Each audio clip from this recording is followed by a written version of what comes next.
Hello दोस्तों, welcome back to my YouTube channel Anshumendra study classes. Lecture number 7 है BSc 5th semester mathematics. Book का नाम है tensor analysis. ये जो चैप्टर है कोवेरिएंट डेरिवेटिव्स, ये टेंसर कैलकुलस के अंदर आता है। एक चैप्टर है कोवेरिएंट डेरिवेटिव्स के नाम से जाना जाता है।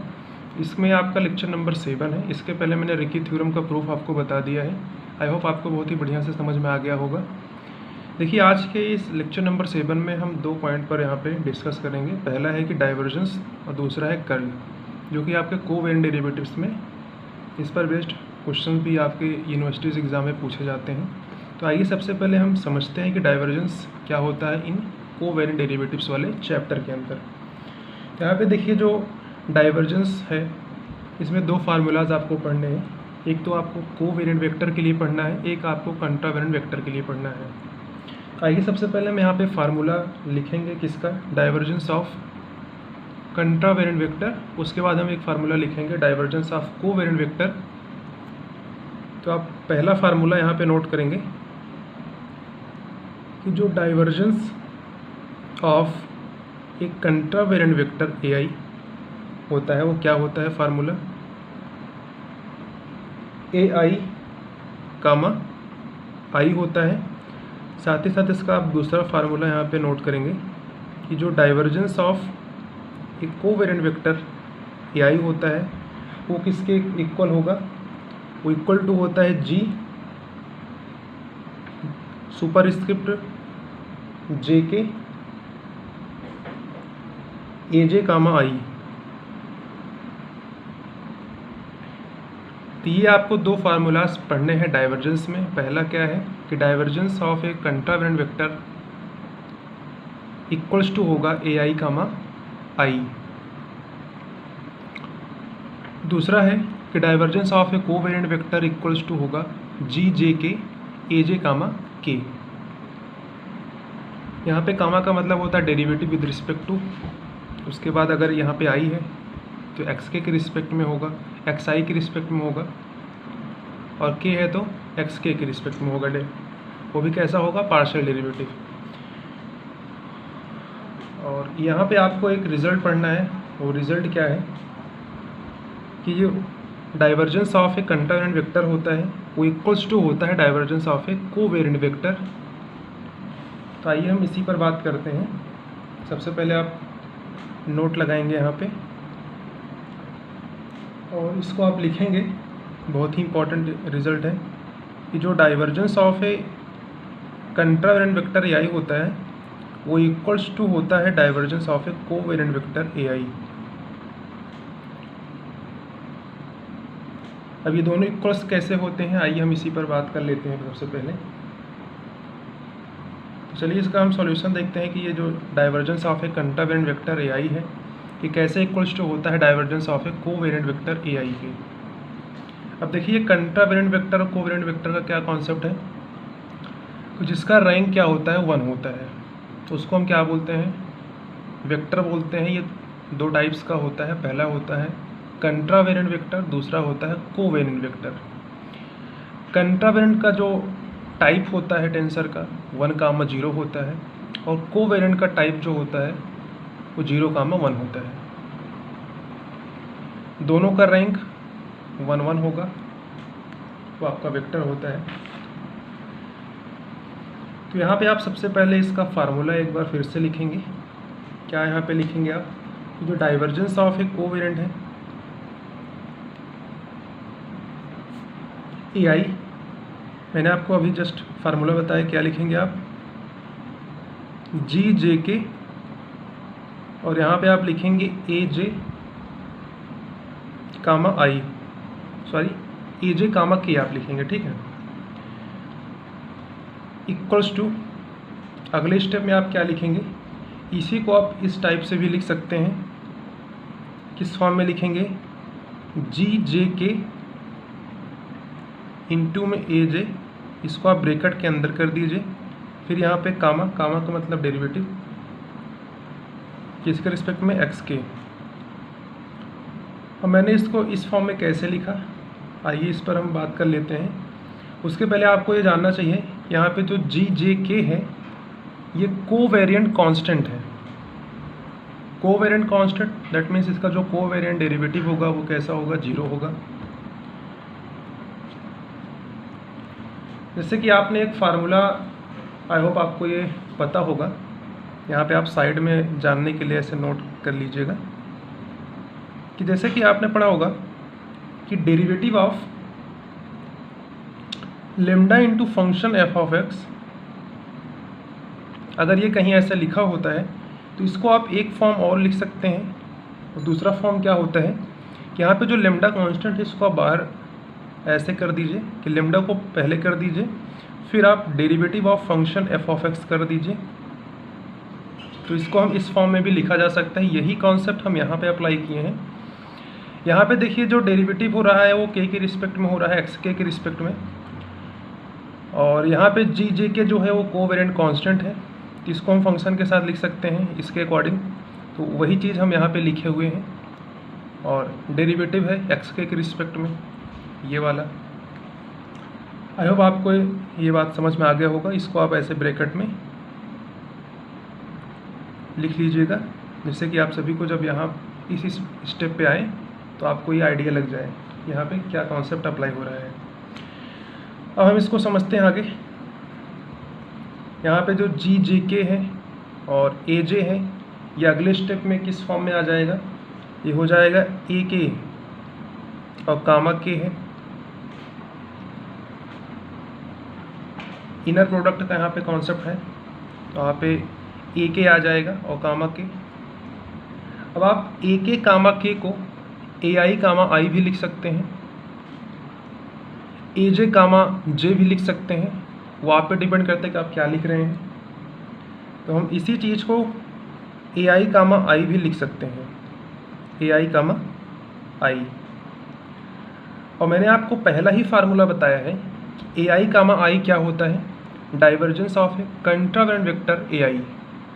तो ए आई कामा आई के प्लेस पे हम क्या वो चीज़ लिखा जा सकता है, ज़रूर लिखेंगे। क्या है, divergence of a contravalent vector A I. अभी जो इक्वल्स टू है किसके इक्वल्स टू अभी तक आप देख रहे हैं, ये divergence of a covariant vector A I के हैं। तो सभी जगह आप ऐसे लिखते चलिए, डाइवर्जेंस ऑफ ए आई,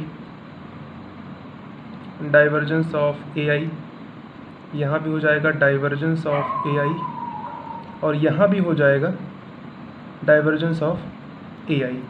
और यही चीज़ आपको दिखाना था कि जो divergence of a covariant vector होता है वो इक्वल्स टू होता है divergence of a contravalent vector, जो कि मैंने आपको नोट पॉइंट में चीज़ बता दिया था। तो आई होप आपको ये डाइवर्जेंस वाला कॉन्सेप्ट है बहुत ही बेहतरीन तरीके से समझ में आ गया होगा। तो अब हम बात कर लेते हैं कर्ल के ऊपर, ठीक है। तो ये डाइवर्जेंस पर आपको इतना पढ़ना है इस वाले चैप्टर में। अभी हम बात करेंगे यहाँ पे कर्ल, तो आप दूसरा हेडिंग यहाँ पे लिखेंगे कर्ल के बारे में। देखिए जो कर्ल वाला कॉन्सेप्ट है ये केवल कोवेरिएंट वेक्टर के लिए होता है। सबसे पहले आप फार्मूला यहाँ पे नोट डाउन कीजिए, curl of covariant vector A I का। Curl of covariant vector A I, formula क्या होता है इसको आपको याद करना पड़ेगा। ये होता है ए आई कामा जे माइनस ए जे कामा आई। ये होता है main formula curl of a covariant vector A I का, A I comma J minus ए जे कामा आई। अब देखिए इसको हम थोड़ा सा एक दो स्टेप में सॉल्व करेंगे। इसका एक अलग से फार्मूला यहाँ से हम फाइंड आउट करके आपको दिखा रहे हैं अभी जस्ट। तो यहाँ पे देखिए हम ए आई कामा जे का फार्मूला यहाँ पे लिखेंगे, बीच में माइनस है माइनस लगाएंगे, और ए जे कामा आई का भी यहाँ पे हम फार्मूला नोट डाउन करेंगे। ये जो फार्मूलाज हम यहाँ पे लिखने चल रहे हैं, इसके पहले के लेक्चर्स में आपको ये सभी फार्मूलाज एन इम्पॉर्टेंट फार्मूला करके एक वीडियो लेक्चर आया था, उसमें सभी फार्मूला आपको बता दिया गया था। अगर आप उसको नहीं देखें सबसे पहले आप उसको देख लीजिए, क्योंकि आपको इस चैप्टर में सभी फार्मूलाज अच्छे से याद होने चाहिए। तो चलिए सबसे पहले हम फार्मूला लिखते हैं ए आई कामा जे का। तो इक्वल्स टू के नीचे इक्वल्स टू का साइन लगाएंगे, लिखने का बहुत ही अच्छा व्यू होता है। ऐसे ब्रैकेट आपको लगाना है। अब यहाँ पे हम फार्मूला लिखने चल रहे हैं ए आई कामा जे का। क्या हो जाएगा, डेल ए आई किसके रिस्पेक्ट में होगा, एक्स जे के रिस्पेक्ट में होगा, डेल एक्स जे। कामा का मतलब ही होता है डेरिवेटिव, और इसी में माइनस करके यहाँ पे फार्मूला होता है A L, second kind symbol I J, और ये होगा एल। यहाँ पे देखिए फर्स्ट इंडेक्स आई है, सेकंड इंडेक्स जे है और थर्ड इंडेक्स एल है। अगर आपको इसको रीड करना होगा तो कैसे आप करेंगे, second kind symbol I J L. ये फार्मूला हो गया ए आई कामा जे के लिए। माइनस लगा है, आप माइनस लगाएंगे, यहाँ पे स्पेस नहीं है तो हम यहाँ पे नीचे लिख दे रहे हैं। अगर आपके नोट्स में स्पेस है तो आप ऐसे ही इसी लाइन में आपको लिखना है। ए जे कामा आई का फार्मूला इसके अकॉर्डिंग क्या हो जाएगा, आई उसको भी हम यहाँ पे नोट करके लिख दे रहे हैं। हो जाएगा डेल ए जे, कामा है, इसका मतलब डेरिवेटिव करना है किसके रिस्पेक्ट में, एक्स आई के रिस्पेक्ट में। तो हो जाएगा डेल एक्स आई माइनस, और यहाँ पे क्या हो जाएगा ए L, second kind symbol J I L हो जाएगा।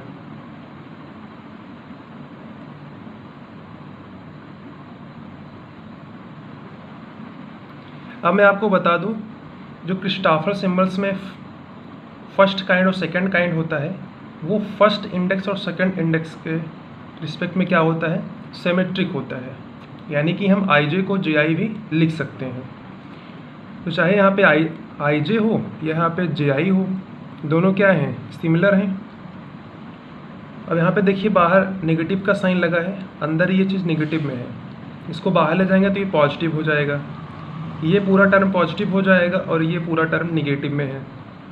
सिमिलर है, कैंसिल आउट हो जाएंगे, यहाँ पे जीरो हो जाएगा। तो हमारे पास क्या बचेगा, ये बचेगा और माइनस ये वाला टर्म बचेगा। तो हम यही दोनों यहाँ पे लिखने वाले हैं। तो क्या बचेगा, डेल ए आई अपान में del X J minus del A J upon में डेल एक्स आई, और ये किसके इक्वल है, curl of a covariant vector A I के।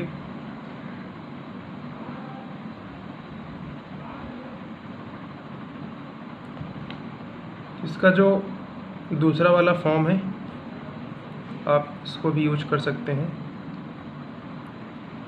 कर्ल ऑफ ए आई क्या हो जाएगा, डेल ए आई अपान में del X J minus del A J upon में डेल एक्स आई।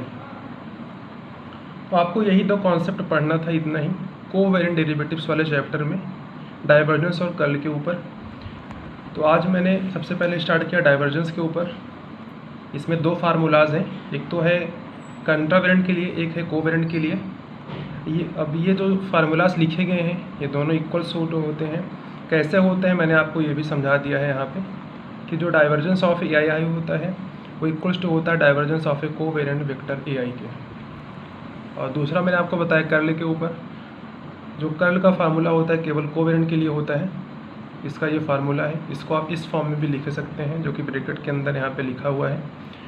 तो आपको यही दो चीज़ पढ़ के आना है। वीडियो लेक्चर 7 के बाद आपका जो नेक्स्ट आएगा 8, उसमें मैं इसी पर बेस्ड यानी डाइवर्जेंस ऑफ कर्ल पर बेस्ड ही एक क्वेश्चन ले आऊँगा। बहुत ही इंपॉर्टेंट क्वेश्चन है जो कि आपके अवध यूनिवर्सिटी में 2 बार पूछा गया है। तब तक के लिए धन्यवाद।